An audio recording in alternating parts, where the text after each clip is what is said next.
Si nos dirigeants communiquent avec nous par des volées de coups de matraque, ils savent que les mots sont des armes bien plus redoutables. Les mots nous donnent l'accès à la compréhension et à ceux à qui ils sont adressés à l'établissement de la vérité. Et la vérité, comme vous le savez, n'est pas l'apanage de notre gouvernement actuel.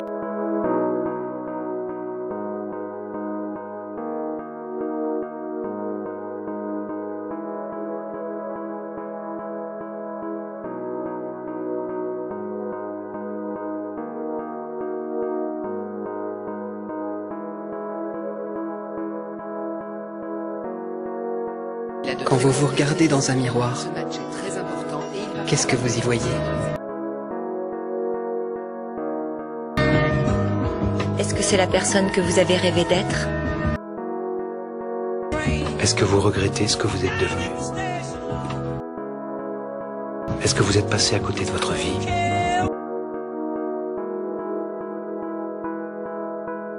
Ce n'est ni l'argent, ni la gloire, ni le pouvoir qui font le bonheur. Parfois, quelques amis et une famille suffisent à nous rendre heureux.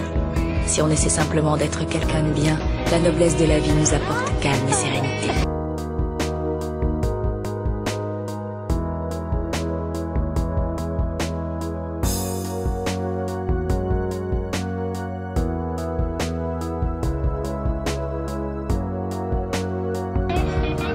J'ai dit qu'un beau jour, je pourrais sûrement ouvrir mon cœur. Je pense que je suis prête. Continuez à croire en vos rêves, car ils peuvent se réaliser. Et si une petite voix vous répète que vous n'y arriverez pas, ignorez-la et croyez en vous.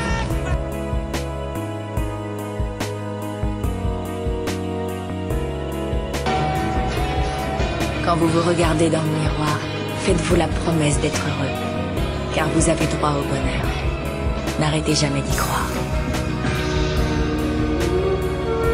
Et n'arrêtez jamais de croire en vos rêves, car ils peuvent se réaliser.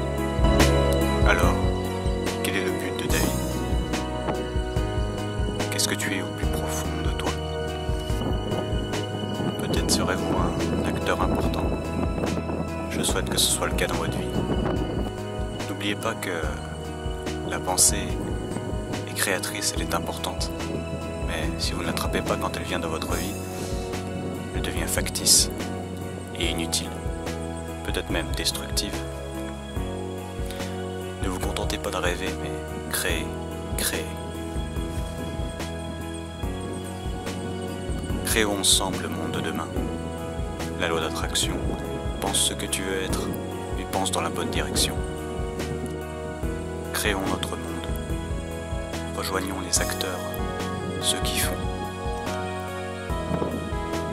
Libérons-nous de nos chaînes et mettons nos vies en scène. Alors toi, quel est le but de ta vie?